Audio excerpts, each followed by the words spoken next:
Hey everyone, this is Andrew at Plainview Farm, and it seems that recently there has been a question popping up a little bit more frequently than maybe a few others. And that question is, how do I find my market if I'm a direct-to-consumer farmer? So in this video, I hope to give you the best possible answer that I know how. Whether you are looking to sell directly off of your farm, you're looking to join a local co-op or farmer's market, maybe start a CSA, online sales, or whatever else it might be that you're wanting to do. The first thing that you need to do whenever you're trying to find your market is you have to evaluate the size of your market. And whenever you do this, you really need to be as realistic as possible. I know that may sound kind of strange, but you have to be brutally honest. If you live in a very rural area like I do, then chances are your market's going to be somewhat limited, and you're either going to have to move somewhere else or figure out how to work within that market. For instance, my county that I live in is about 40,000 people.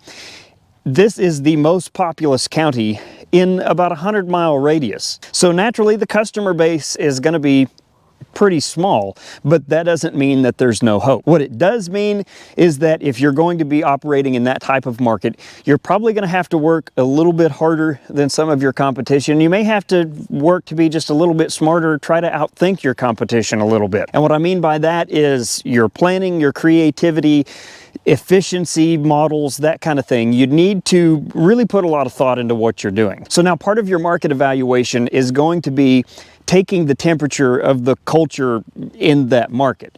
While it's not a universal truth, chances are that people in a rural market, they're going to have very traditional tastes.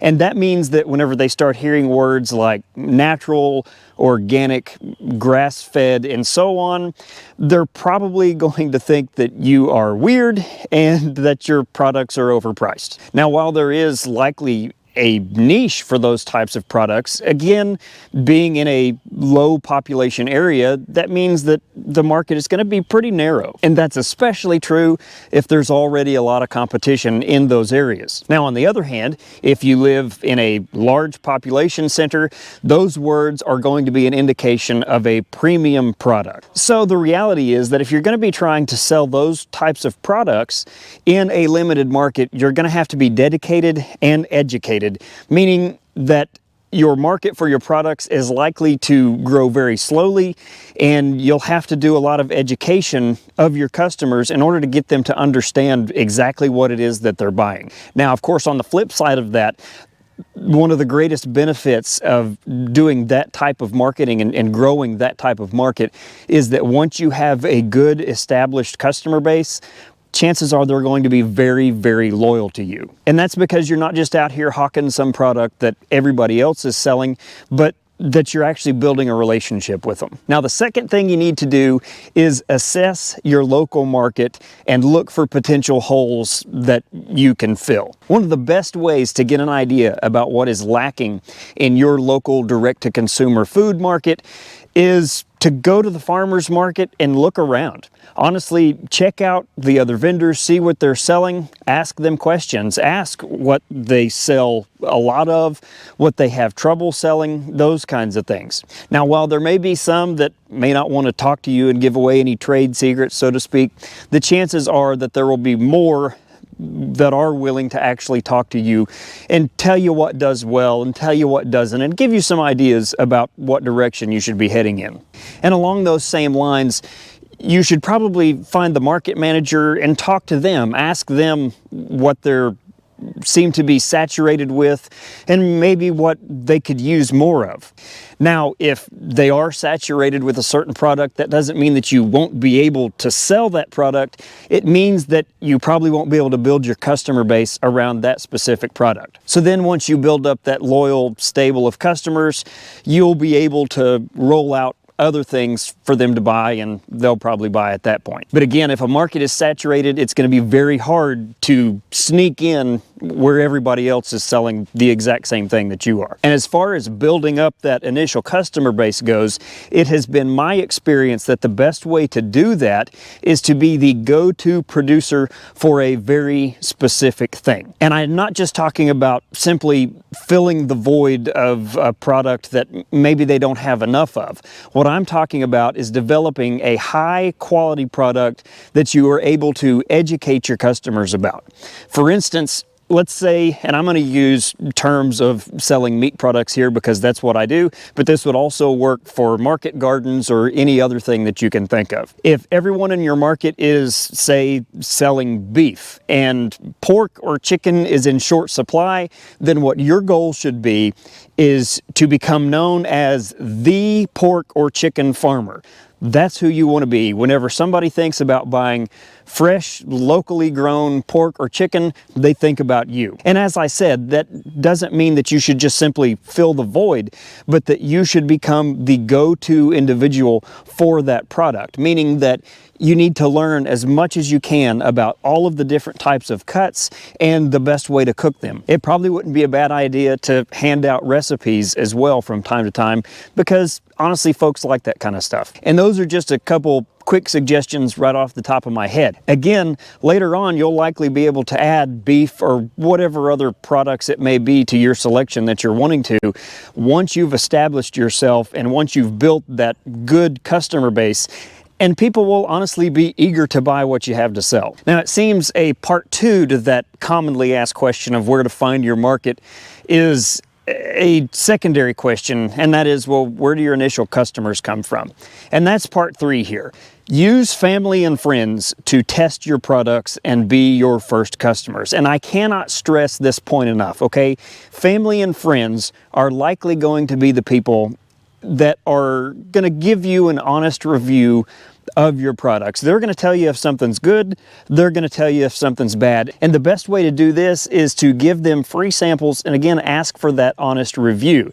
If you jump right out into the marketplace and you start selling products that maybe aren't quite up to the quality that you're wanting, in some form or fashion, it's going to be very difficult for you to overcome that initial experience out in the public with people that have no clue who you are. With that initial step out with family and friends, what you're looking for is honest, actionable suggestions that you can use to tweak your products and really try to develop something that's superior. So if you're like me and you raise pork and say you raise a pig that is really fatty, the first one you take to the processor, it's just way too much fat on it. Those first people are going to let you know, and you're going to ask them to let you know again, but they're going to let you know, and then you've got an idea about, well, you know, what's acceptable, what's good, what's not. And as I said before, whenever they give you those actionable suggestions, you really need to listen to them, because the best advertising that you're ever going to have is family and friends. Because here's what's going to happen. Once you get your product right and you send it out to your family and friends and they all come back and they say they love it, they're going to start telling their family and friends about it, and you honestly might be surprised about how much growth you see in your farm business at that point. In fact, whenever I made my first venture out into direct-to-consumer farming, which was a little over 10 years ago, I started out with pastured poultry. And I gave away the first batch of chickens, or at least the most of the first batch of chickens that I raised, and within a year, I had customers that I was meeting in a big parking lot 120 miles away from my home in Branson, Missouri. And all of that happened simply by word of mouth advertising that started with family and friends. Now, another way to establish that initial market presence is to use something that we're all pretty well using every day anyway, and that is social media. A Facebook page, Instagram account, so on, can help you more than you might actually think. And I'm not talking about just throwing out products for sale. I'm talking about posting about the things that you're doing on your farm. By making those daily posts about what's going on around your farm, you are giving your customers a peek behind the curtain, so to speak, about what farm life is like and what you actually do every day. And as I mentioned before, the most loyal customers are those that you're able to build a good, strong relationship with. People like to feel connected. They like to feel like they are a vital part of what you're doing. They want to be part of your story, and social media allows them to do just that. Once you begin to build up a decent sized following, you can use your page to let your customers know when you're going to have certain products available. And I'll tell you this, whenever I'm ready to sell feeder pigs, butcher hogs, or whatever else it may be, the first thing I do is make a Facebook post about it. My customers have come to realize that I'm going to do that from time to time, and so they are looking. They are looking for an opportunity to buy as soon as I post certain things for sale. And honestly, it's an incredibly good feeling whenever you post something for sale and there is a race to see who can claim part of it first. Now, I want to make another side point here. We'll call this 4B, and that is that I also, from time to time, will post on Craigslist. Like I said, my farm Facebook page is honestly the largest, best conduit that I have for making these types of sales. But at the end of the day, Craigslist is free, and it's definitely one that I take advantage of. Now, it's been a long time since I've done this, but I also have used the more traditional type outlets. I've advertised in local newspapers, and I've even called into local radio programs that people use to list things they have for sale. In all honesty, whenever it comes to finding your market, you have to get to the point where you're okay getting outside of your comfort zone, maybe talking to people that you wouldn't normally talk to. I know a lot of us are farmers because we're introverts. You know, we really don't want to go anywhere else, be anywhere else. But as I said, we have to step out of our comfort zone if we want to be direct to consumer marketers. We have to be willing to talk to people, again, that we wouldn't normally talk to. We have to be willing to open ourselves up to rejection. That's just part of it. That's part of selling your product. And as time goes on, you'll get better and better at selling your product. The more you do it, the more you talk about it, the more confident you're going to be. And people like confidence. People respond well to confidence.